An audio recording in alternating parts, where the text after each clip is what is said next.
Iliona is an architect and master builder in earth architecture. I think I was thinking that the key word here is earth. Professor Anisuzzaman mentioned just a while ago that in reference to what Professor Razzaq has once said, that in Bangladesh there are three resources: people, land or earth, and water. So earth is critical. And I was thinking that earth is not only a site or a ground, but it is also materiality which can transform. Well, Iliona was raised in London in a family where architecture, art, and psychiatry was part of the family discussion. She graduated from the Architecture Association School in London, and then she taught in SciArc. So they're all very sharp schools, as you know, A and SciArc. And then she worked with Nader Khalili, whom you all know, a humanitarian architect who has done incredible work with shelters and new ways of doing earth architecture. And I want to think of a connection from, say, Hassan Fatih to Nader Khalili, if I may. So there's a whole sort of innovations around traditional way of building, but in new ways, and addressing new challenges, which led to the team led by Nader Khalili and Iliona winning the Aga Khan Award in 2004. Iliona now directs the New Earth UK, which is an independent charitable company dedicated to sustainable eco-villages. One thing you might have been asking, that while the Institute is mostly interested in large-scale operations about site and terrain, you know, and then how come we are doing this? I don't know, some people may be thinking about it. That's right, that's right. Because, you know, I think we need to go back and forth, number one. But also I'm thinking then, you know, if Iliona's immediate focus, or that may be the perception of some of us, is about materiality, the things at hand in front of us. But materiality in my mind is actually the landscape itself, molded in a particular shape by hand. So materiality and landscape are deeply connected to each other. We need to go back and forth. Microcosm or the larger operations need to be connected. And the other thing, and they can be connected by the human intervention, which is primarily the hand. And which is what Iliona does in the building workshop. It's the bodily engagement via the hands, which is how we make things. It's about making. Bangla jeta bole hate kaj kora. Hate kaj kora. And those of you who had taken workshop with her and doing it right now, hate kaj kora, that's an incredible thing. And we sometimes, I myself including, lose that, you know, being behind the desk or the drawing table or in front of the computer. So I think to return to hate kaj kora, making by hands, I think it's an incredible practice, and not only about making. I think it's deeply spiritual also. It could be. So with that, Iliona, thank you very much for being with us, and we hope to have you here again. Iliona. Thank you. Thank you for teaching me my next three Bangla words. Eite hate kaj kora. So, yes, I'm very grateful to the Bengal Foundation, to every individual here who has made this place, and honored to present to you something of our work in the last years, and also what we believe and aspire to today. So I have about 30 slides, maybe a few more, which I might go through quite rapidly because I want you to see images and start to put them together yourselves. And to go through them, I need this. So the title of this workshop and this talk is about earth architecture and 21st century design methods and eco-villages. First, a couple of slides about our organization, New Earth UK. We are interested in eco-villages and how we can integrate lifestyle into architecture and vice versa. And it's quite a movement in Europe, eco-village movement. And we believe that that can inform the larger urban environment as well, of course. These are just our board and advisors and volunteers. And we focus a lot on workshops and somewhat on projects. And these are just some images of where they've been happening. And now the bigger issues, these are the ones you deal with and talk about a lot here at the Bengal Institution. And this came to me to put these images because some of them are related to this region and others are not. But nevertheless, homelessness is a universal issue, and especially in the world today, it's a really pressing issue. Here, Asia, Europe, Middle East, everywhere. So it's a global issue, and yet there's a human right to have a house. Human beings should not be homeless. Even when you're in an ideal climate, and for us, Bangladesh is not ideal, it's very hot, but you actually don't die if you're homeless, whereas you would die if you were in upstate New York. But there's a right, This quote from Iliona Khalili, it says, anybody in this world should be able to build a home for his or her family with the simplest elements of this world, earth, water, air, and fire. And actually that picture is a birthing center for mothers in Guatemala, built by one of Khalili's students. And also, contributing to homelessness are disasters, which Bangladesh knows well, in which people always ask who is going to help us. But we believe in self-help and understanding, and that moment of disaster is like a wake-up moment. In Nepal, we can see in the center is taken from our trip to Nepal. All these houses fell down, and at that moment, people wanted something different that would work for them. Same with the earthquake here that we experienced last month. I started to hear people say, I don't want to live on the 10th floor anymore.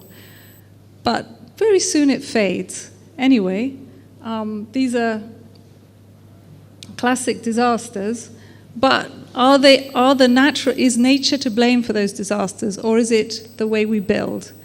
And the way we build has a huge contribution to that.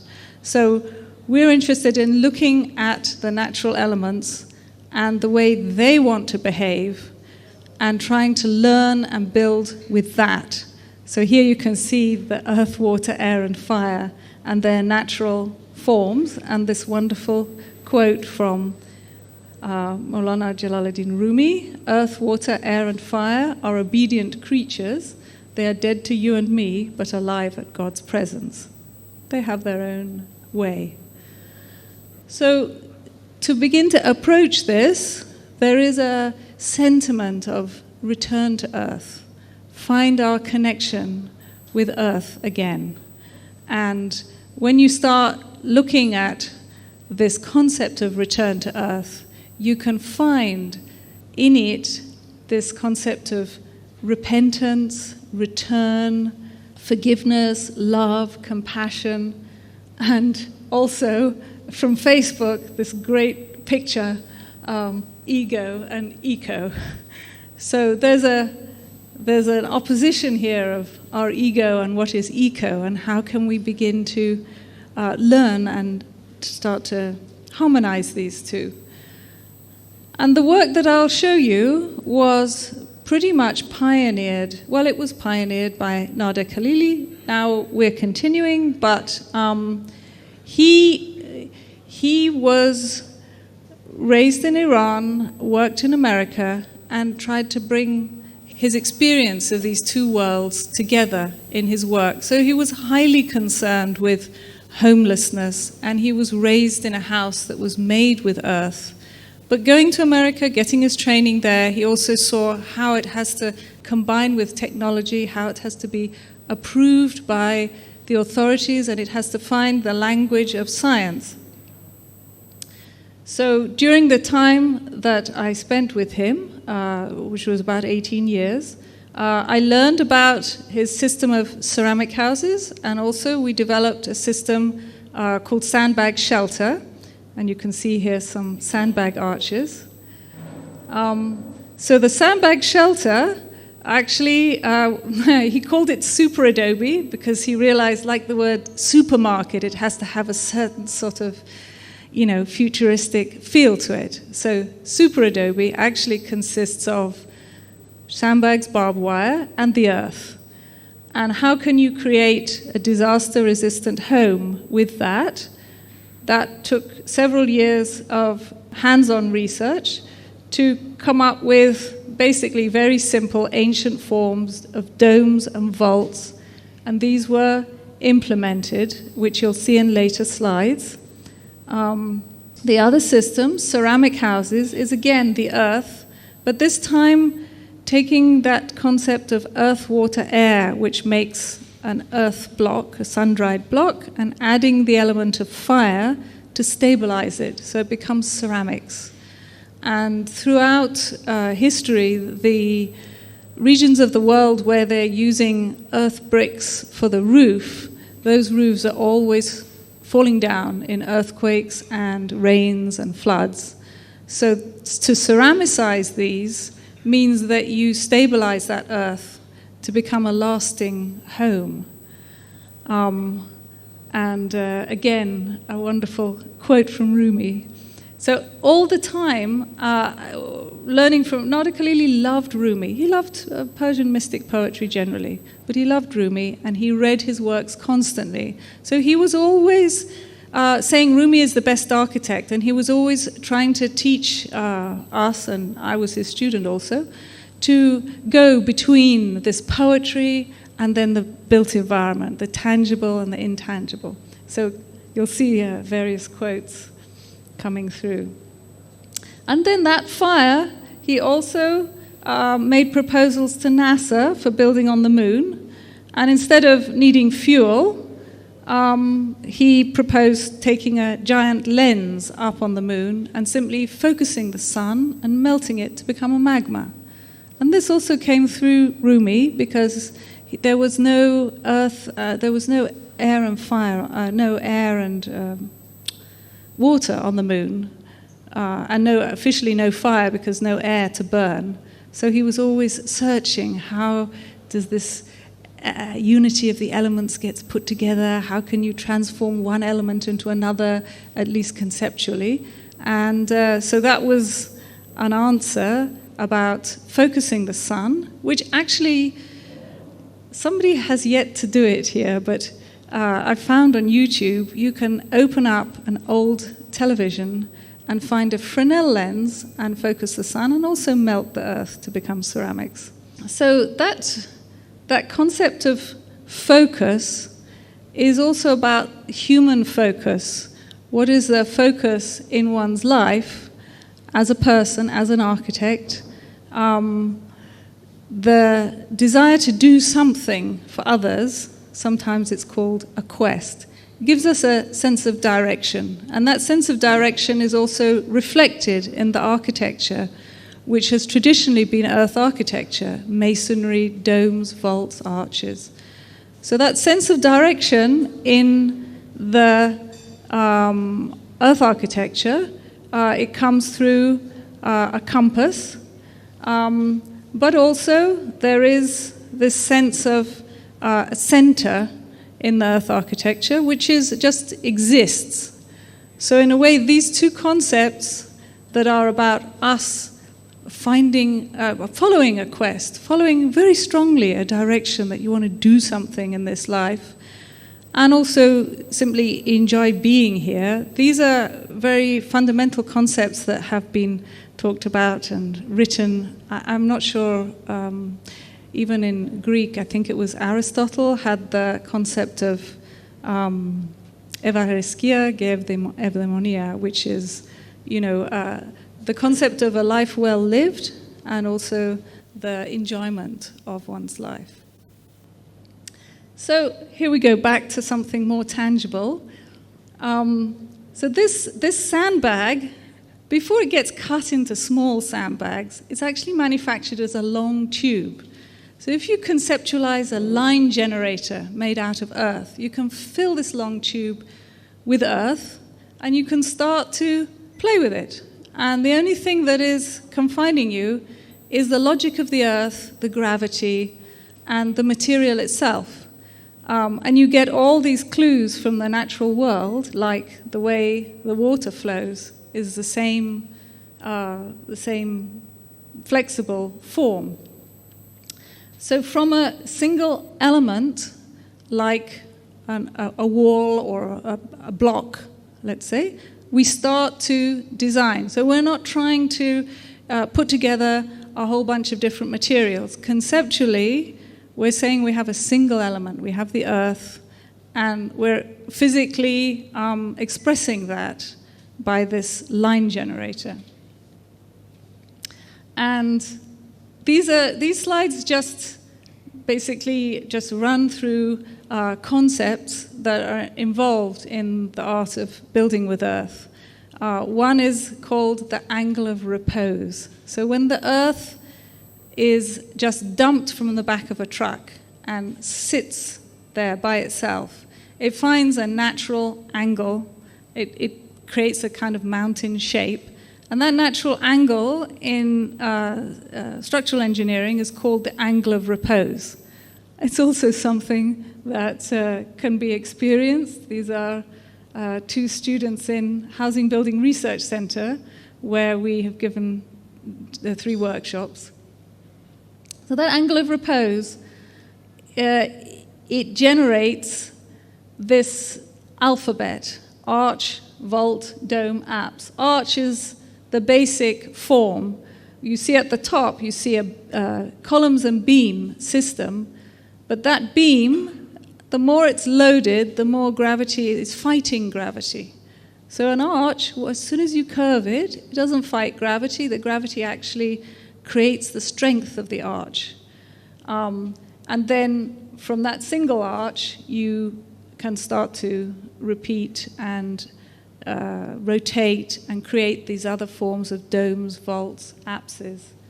And that arch is everywhere. Even the lines that we think are straight, they're curved, like the rainbow, like light itself. And our own spine also related to this arch concept. And arch in nature comes out as shell structures. On the left or right are girls who are trying to break an egg between the palm of their hands.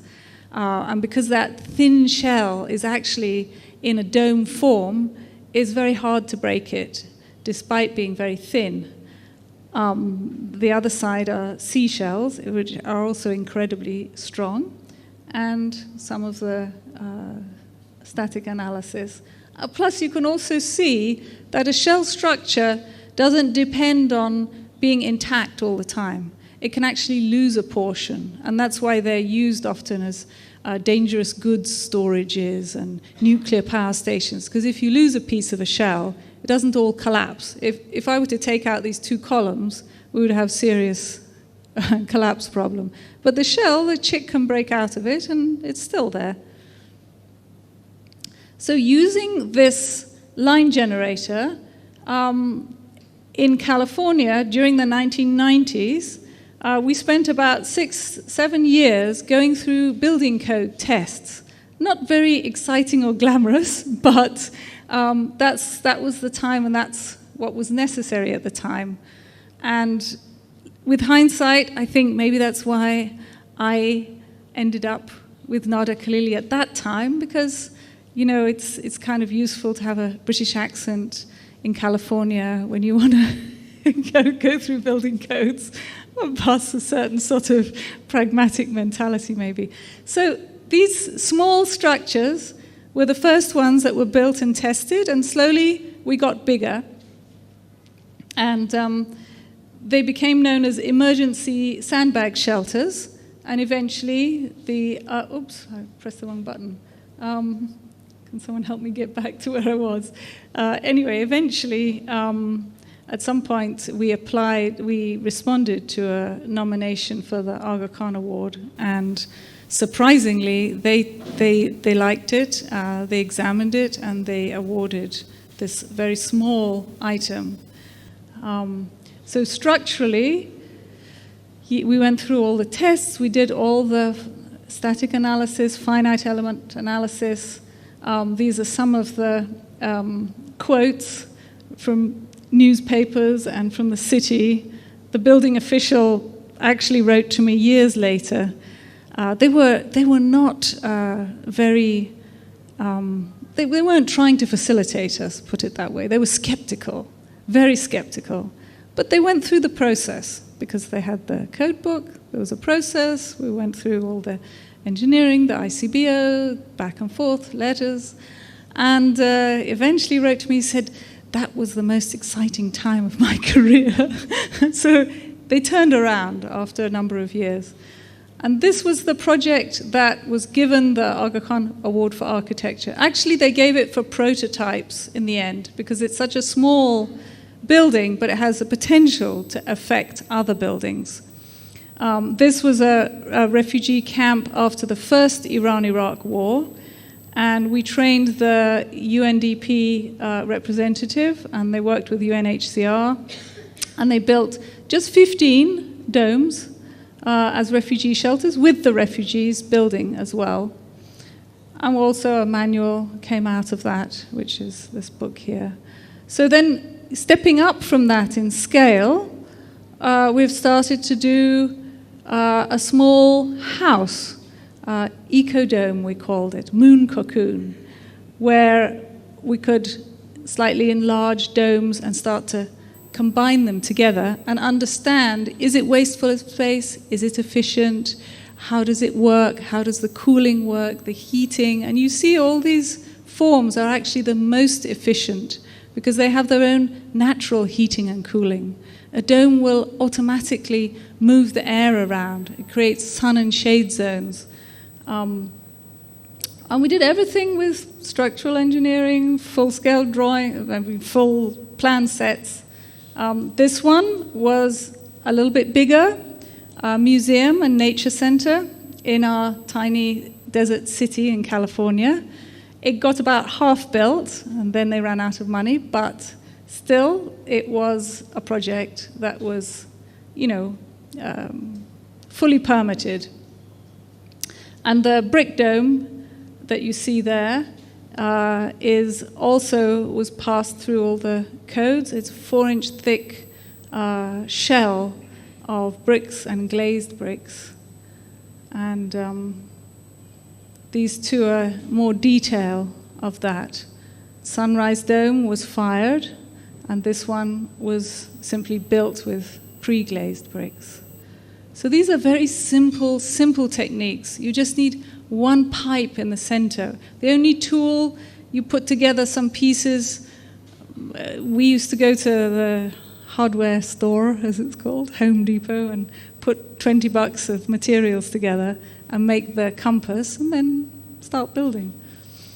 So gravity, we're working all the time with gravity, and this is what all the student group in this 2 weeks experienced, because I don't think anybody quite believed that you could close that dome with nothing but one chain attached in the center and gravity.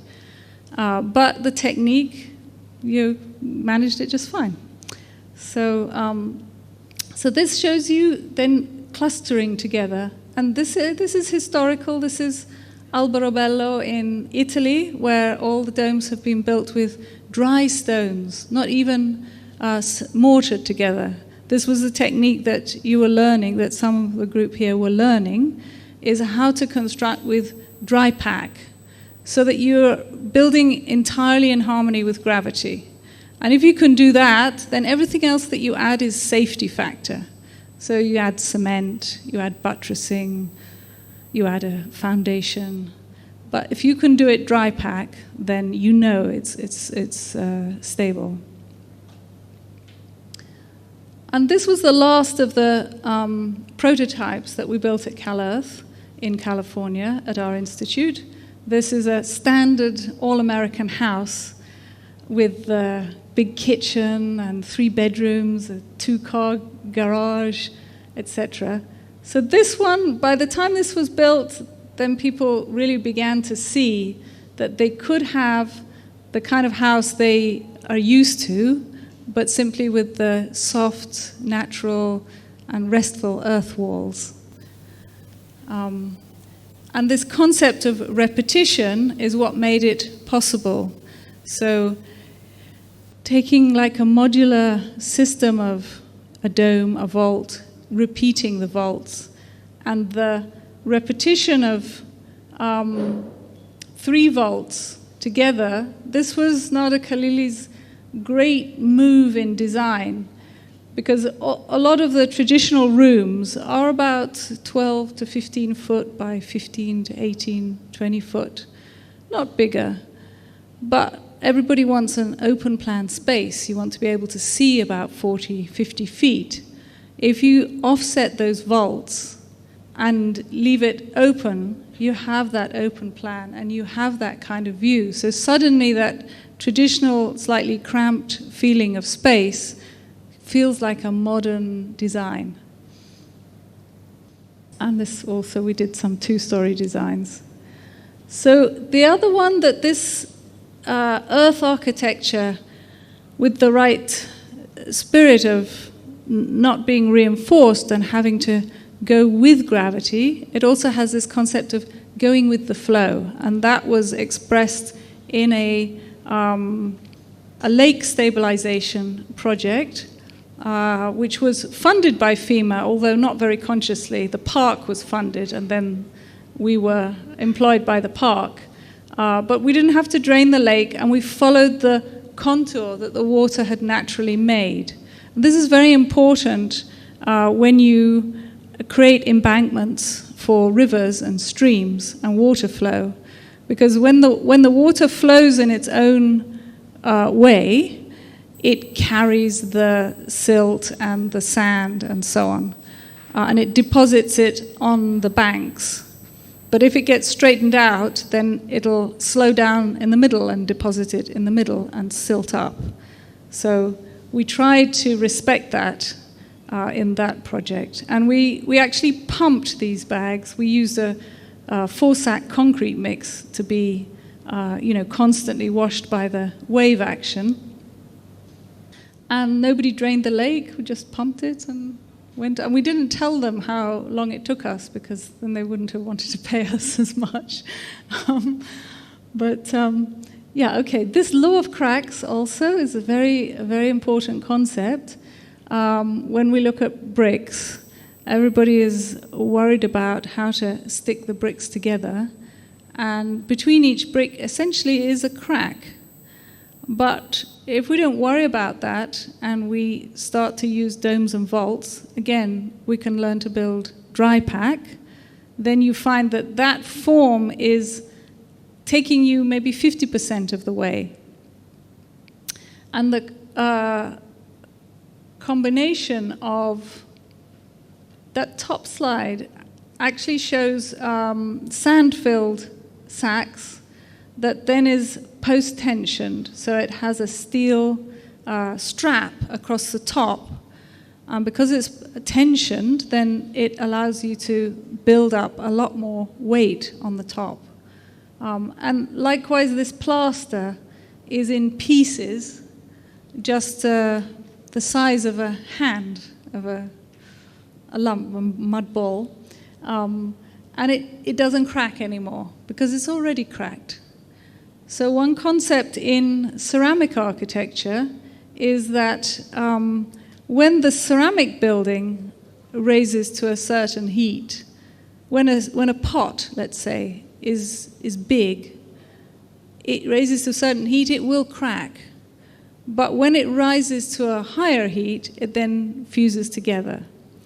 So the cracks are the detail, but one should not worry about them because they're actually there for a purpose, and so long as there's a higher level of unification of the structure, then the building will work better. And this process of working hands-on, it involves a certain experience and a certain playfulness, actually.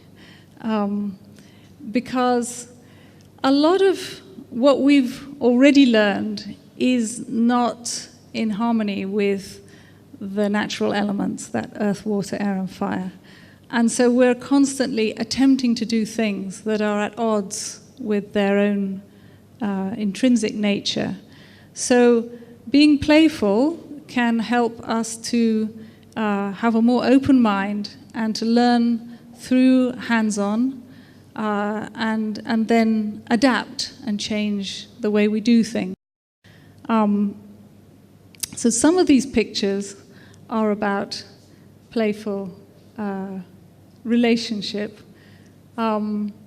This quote I like very, very much about imagination and reality, and where is the borderline between reality and imagination. In fact, there really isn't a borderline. That chapter 13 of Sidewalks on the Moon says, why should we divide such an indivisible unity? Is it simply to anchor our lives in a more manageable harbor? So there, in the sense that if we don't draw the line, then there is a solution within every problem, and the limit is our own senses. So we need to do things that will expand our intuition, they will expand our experience. So that, I don't know if anyone's been in a situation where you kind of ask yourself, what should I do? I once went to China just after Iliona Khalili died, and they wanted him, but I said, you're going to have me instead. And I was like in the first month, so I didn't really know how to do this. And I went to China for an exhibition, and there was some very sort of tricky kind of things going on with what people wanted and what they were saying and what they were demanding, and I had no intuition for it. I felt that numbness of my intuition because I hadn't experienced that before. So going in and experiencing is helpful in expanding our intuition.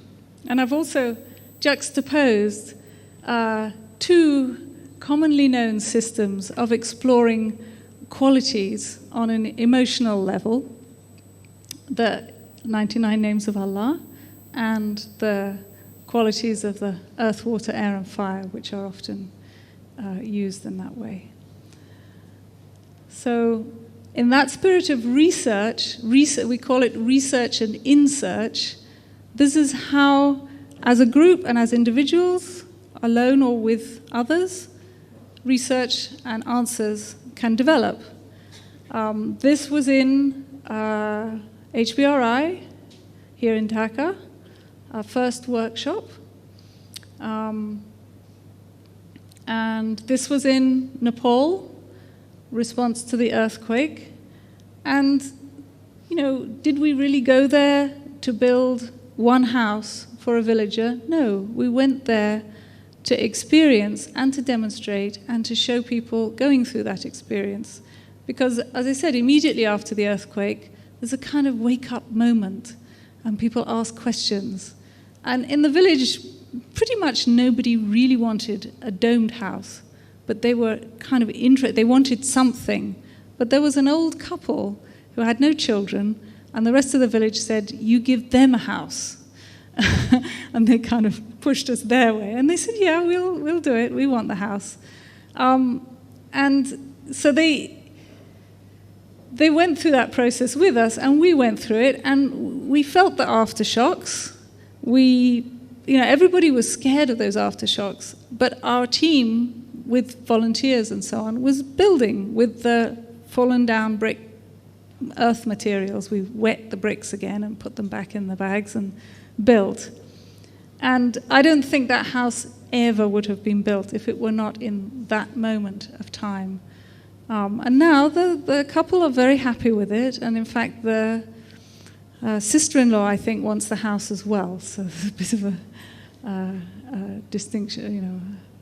They're both trying to live there.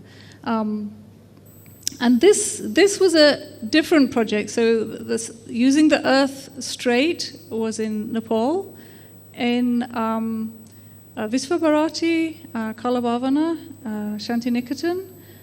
We had done, at the end of last year, we did a project, again with basically volunteers, the students and some of our own team, to build a ceramic dome, which we haven't, in those years that I was with Iliona Khalili, he didn't really focus on ceramic architecture. Bricks, yes, but ceramic architecture is where you would take the bricks, use glaze instead of cement to fuse them together, and then that whole building becomes a kiln. So you can stack it with product, fire the kiln, fire the product inside, and also fuse the bricks together to become a unitary structure.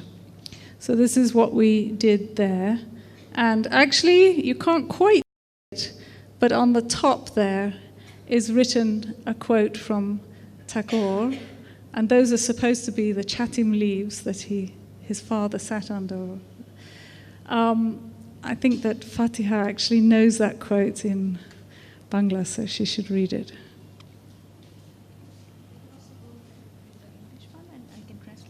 All right, I'll read the English then.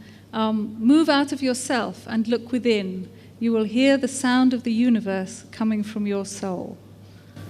I think all of you get it. It's the very famous Apon hote bahir hoye baire dara buker majhe bisholoker pabi shara. Thank you. The bricks that the students have their hands on were fired inside the dome, were glazed inside the dome.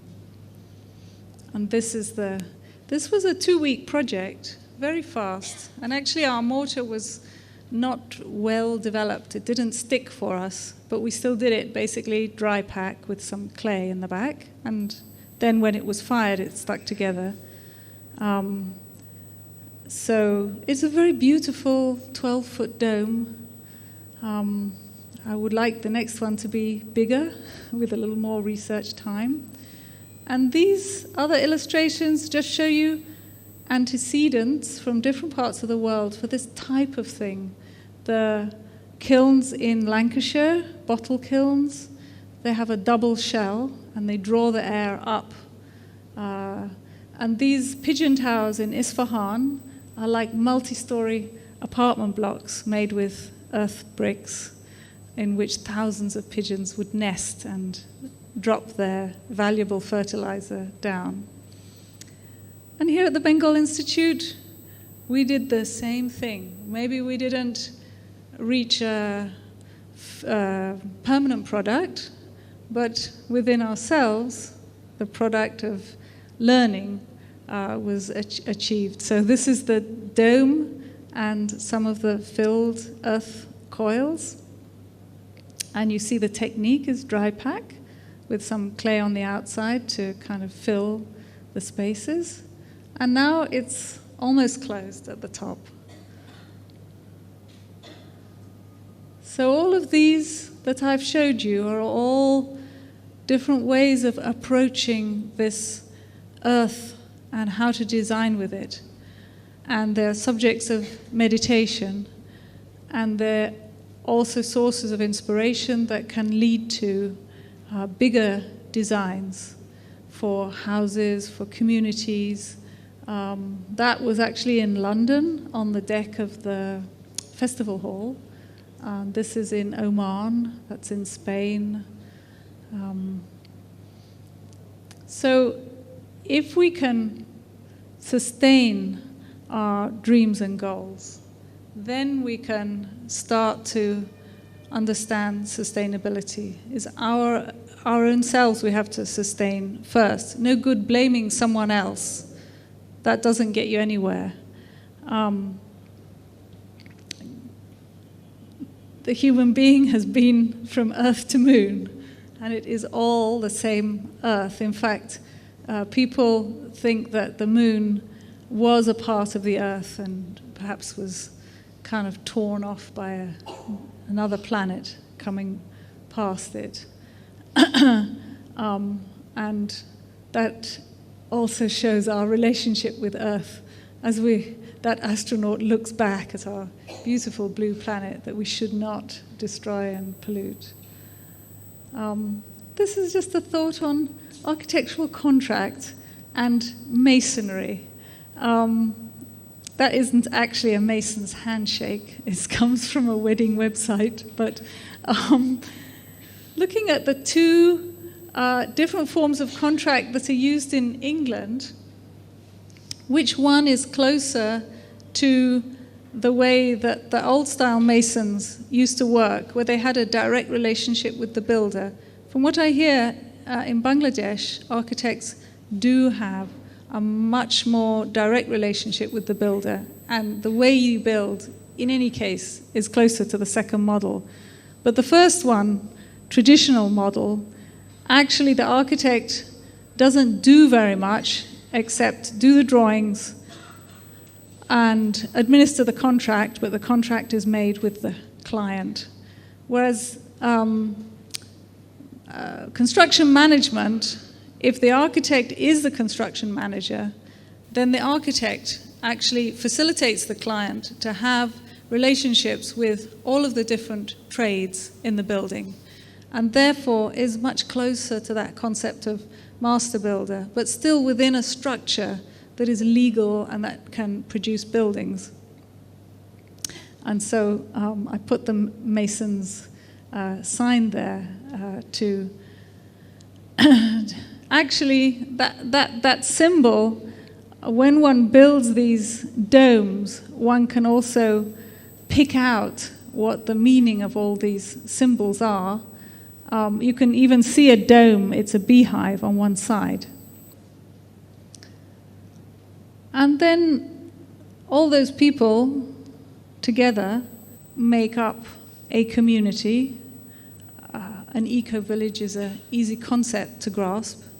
But the concept of the body politic, as it's called in I don't know, anyway, body politic, is that we are all the same body, that human beings are we're all connected. So when we live in a city together, we're all connected, and we experience things together. We are not separately experiencing what we go through. And so the design and the reality of living in it are connected to each other. And here, this earth turns to gold in the hands of the wise is both spiritual and physical. In the case of ceramics, that earth is gold. It literally is a precious material. So the combination of physical and spiritual can work together. Actually, they're one concept.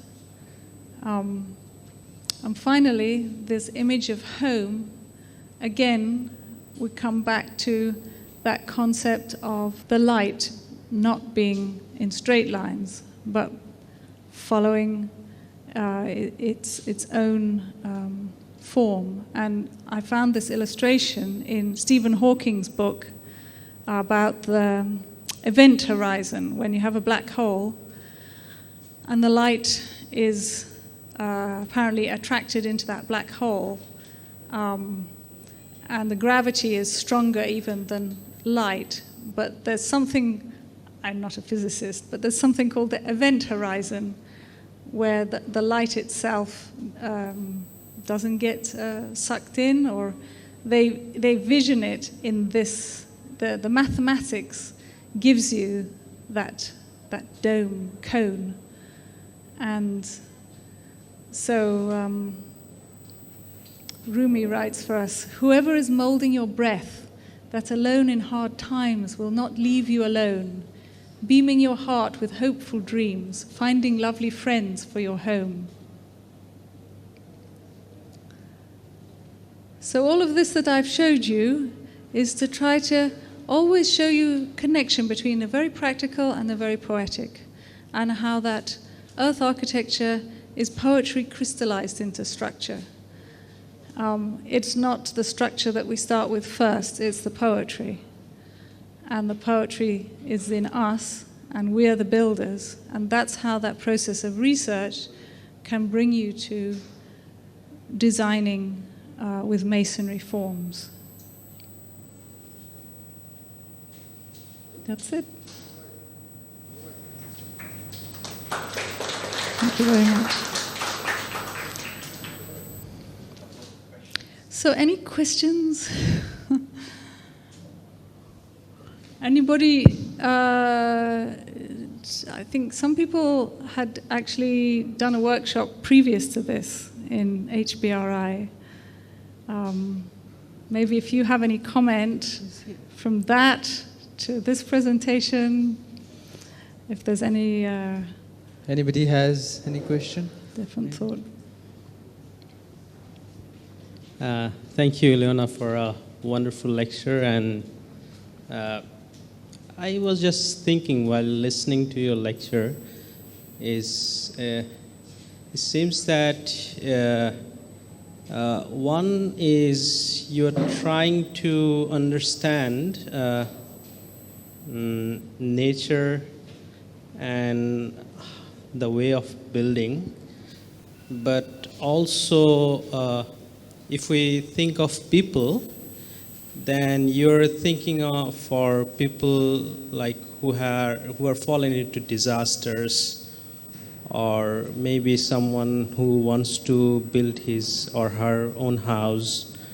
So I was just trying to think, what is the bigger aim or bigger goal you are trying to go? I mean, are you trying to develop it as a solution for housing or building cities? I don't know if I'm clear with the question. It definitely could be a solution for housing. Okay. And it could be a part of building cities. I think that my interest is in the creative process on how we as human beings can grow through the process of building. And we can grow our communities.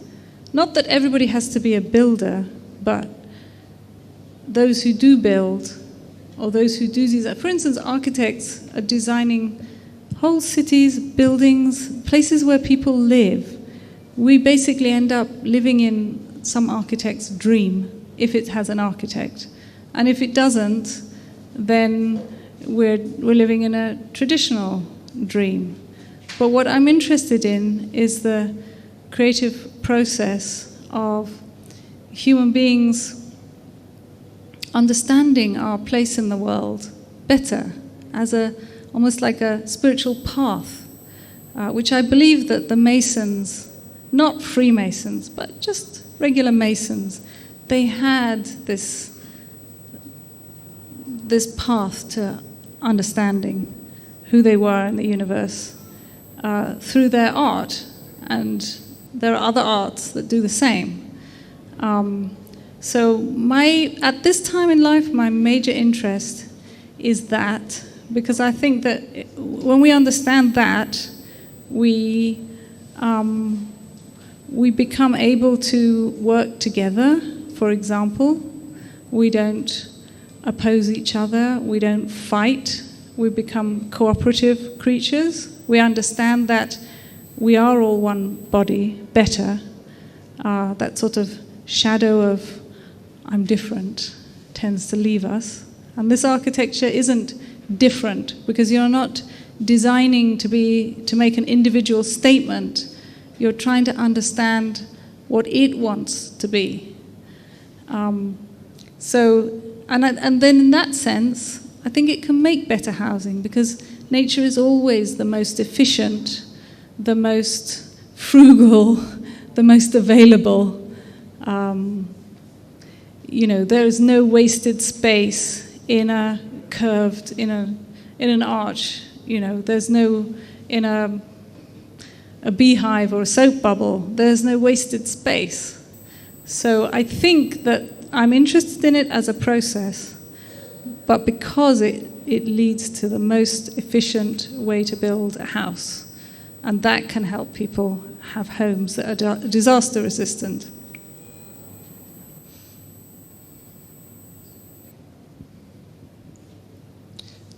If we have anybody else, any questions or anything?